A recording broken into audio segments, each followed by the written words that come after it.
Anointing brings responsibility. బాధ్యత కలిగిన వాడుగా నేను మారుస్తుంది. దేవుని నామానికి మహిమ కలుగుగాక. లేదా బాధ్యత కలిగిన వాడు ఉంటావని నమ్మి దేవుడు అభిషేకిస్తాడు నేను. ఆమేన్. నా బాధ్యతను ఏం చేయాలి? నిర్వర్తించాలి. దేవుని నామానికి మహిమ కలుగుగాక. దేవుడు వాడుకుంటున్నాడు అంటే మామూలు కాదు, మామూలు విషయం కాదు. ఇది దేవుని ముఖ్య విషయం కాదు. ఇప్పుడు నన్ను ముందు పెడితే స్కాన్ చేస్తే మీరు చదువులో 0, తలాంతులో అయితే గుడ్డు 0. అందుకంటే మించి మనకి ఏమి డ్రమ్ కొట్టడం రాదు, ఒక కీబ కొట్టడం రాదు, పాటలు పాడడం రాదు, మూడోదిగా సరిగా మాట్లాడడం కూడా రాదు. కానీ దేవుడు చూసిన పని ఏం తెలుసా? విధేయత కలిగిన వాడు. ఎందుకు చెప్తాను చూడండి. మేము స్కూల్కి వెళ్తున్నప్పుడే అమ్మ నాకు చెప్తుంది. ఏం చెప్తుంది తెలుసా? మేము స్కూల్ నుంచి వచ్చే లోపు మేము సేవకి వెళ్తాము, నేర్నాడి సేవకి వెళ్తాము, ఎప్పుడు వస్తామో మాకు తెలియదు. కాబట్టి ఇల్లంతా ఏం చేయాలి? తమ్ముళ్ళు ఎవరు చేయాలి? నువ్వే చూసుకోవాలనగా నాకు కాబట్టి సాధన నువ్వు చూసుకోవడం ఏం చేయాలి? ఇప్పుడు కాబట్టి స్కూల్కి వస్తాం. స్కూల్ ఇంటికి రాగానే మా తమ్ముడు ఒకడు షూ ఇలా ఇస్తూ కొట్టిందంటే అక్కడ పడుతుంది. ఇంకో తమ్ముడు ఇప్పుడు ఇస్తూ కొట్టిందంటే సోప్ పైన పడుతుంది.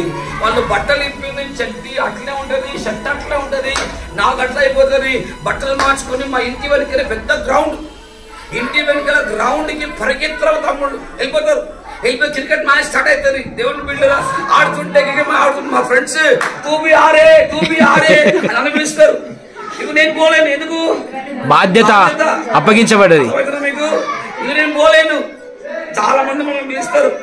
ఓకే, నేను చెప్పింది ఫిజికల్ పిలుపు, తూ ఆరే. కొంతమంది డిజిటల్ పిలుపు వస్తుంది. డిజిటల్ అర్థమైందా? ఏం చేయాలి? పోతు. ఎందుకంటే బాధ్యత. పోలేను ఇప్పుడు నేను. ఇప్పుడు ఏం చేయాలి? విడిపిన షూ, సాక్స్, షర్ట్ అని తీసి యూనిఫామ్ అంతా నానబెట్టాలి. ఇప్పుడు పుస్తకాలు అని నానబెట్టాలి, షూ అని రాకలో పెట్టాలి, యూనిఫామ్ ఉతికేసి ఎండేసిన తర్వాత నేను ఉతుకాలి అంటే అది పెద్ద ప్రాసెస్. సాగుని వస్తుంది. అది ఉతికి ఎండేసి ఇల్లంతా శుభ్రం చేసి ఇల్లు తుడిచే లోపు అదే బృత కాపులోకి వస్తుంది. మనం క్లీన్ చేయాలి. క్లీన్ అయిన తర్వాత 6:30-7 గంటలు అప్పటికే రారు. అప్పటికే రారు. వీరి సేవను తెలుసా? దయాలలో ఉంటున్నాం. అది కొన్ని 3 దినాలు పోనేమో. అవి 7 గంటలు రారు. ఇప్పుడు ఏం చేయాలి? వంట చేయాలి. అప్పుడు నాకు ఎంత వయసు అనుకుంటున్నారు? 11-12 వయసు, 12 years. అప్పుడు వంట చేయాలి. ఏముండాలో తెలియదు, జీలకర్ర ఎక్కడ వేయాలని తెలియదు, ఆవులు ఎక్కడ తెలియదు, ఈ మెంతం ఎక్కడ తెలియదు, అన్ని కలిపి ఒక కూర వండేయాలి. అలా వండి తమ్ముడు తినబెట్టి తినేసి దాడి తిన్నారో లేదో వాళ్ళ కూర కూడా సిద్ధపరిచి రాత్రుల్లో పడుకుంటే ఎక్కడ ఫ్యాన్ పడిపోతారు భయం. ఫ్యాన్ పడిపోతారు.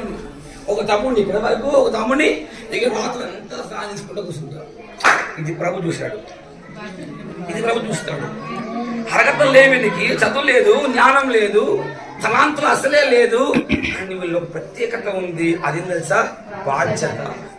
దేవుని బిడ్డరా, మా తల్లిదండ్రులు 2 నెలలు 60 రోజులు 45 రోజులు సేవకి వెళ్ళిపోయేవాళ్ళు. సింగపూర్కి, దుబాయ్కి, మలేషియాకి వెళ్ళిపోయేవాళ్ళు.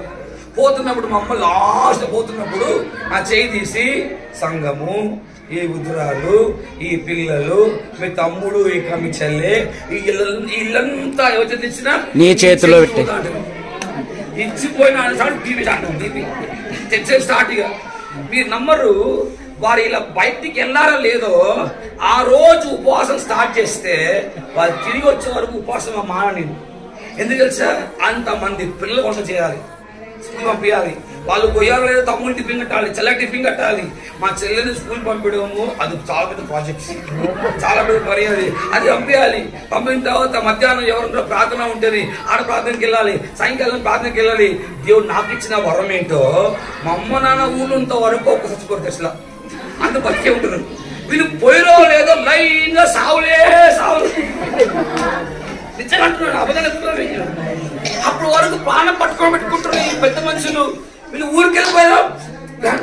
సమాజం చేయాలి రాదు, మాట్లాడడం రాదు, సంతకం చేయడం రాదు, మట్టికి ధూళిగా దుమ్ము రాదు, నాకు చెప్పడం రాదు. నాకు ఏదో ఒక వాక్యం చదివి ఎవరో భాషను చూసి ఫాలో అయిపోయి నోటికి వచ్చి రాకుండా సమాధి చాలా సమాధి చేశాను నేను. ఇలా ఆదరించాలో నన్ను సమాధి చేశాను. ఇది సైనికుడు సమాధి చేశాను. వాళ్ళు తిరిగి వచ్చే వరకు ఎన్ని కానుకలు వస్తాను, అన్ని లెక్క రాస్తాను, ముందే ప్లాన్ చేస్తాను. అప్పటికే మెయిన్ చర్చ్, అప్పటికే యాప్రాల్ చర్చ్, అప్పటికే పల్కరామ చర్చ్ ఉంది. ఈ 3 ఆడ నడిపేయాలి. నాకు బాగా గుర్తు. అప్పుడు నాకు ఎంత వయసు తెలుసా? 19 సంవత్సరాలు, 19 years. నాకు బాగా గుర్తుంది. ఒక ఈస్టర్ రోజు ఉదయకాలం ఎర్లీ మార్నింగ్ సర్వీస్ పట్నంలో ముగించుకొని అక్కడ నుండి సీదా యాపాలకు వచ్చి యాపాల సర్వీస్ ముగించుకొని యాపాల సర్వీస్ అయిపోయిన తర్వాత మెయిన్ చర్చ్ సర్వీస్ ముగించుకొని ఆ ఈస్టర్ రోజే కాలనీ దేశనగర్ కాలనీలో ఒక ఇల్లు ఇన్నోగ్రేషన్ ముగించుకొని అక్కడ నుండి స్ట్రేట్ మూలాయిలో కుష్ఠరోగుల మధ్యలో వాళ్ళ భోజనం ఇవ్వాలి వాళ్ళతో వెళ్ళి సాయంకాలం మాడుపల్లిలో వెస్ట్ మాడుపల్లిలో ఒక దగ్గర వాక్యం చెప్పడానికి 19 years. ఈ దేవుడు ఈ బాధ్యత ఎవరికుంటుందో వాళ్ళిద్దరు అభిషేకిస్తాడు. అభిషేకించబడిన నువ్వు నీ బాధ్యతలు ఏం చేయాలి?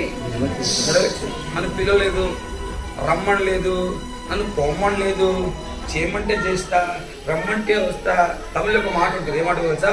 సందు కొడుతా పోయి అంటే సందు దొరికితే విజృంభించాలి. ఆటలాగా అటు ఏం చేస్తారు? ఫస్ట్ పాయింట్ చూస్తారు, అటు చేసి దూరేస్తారు.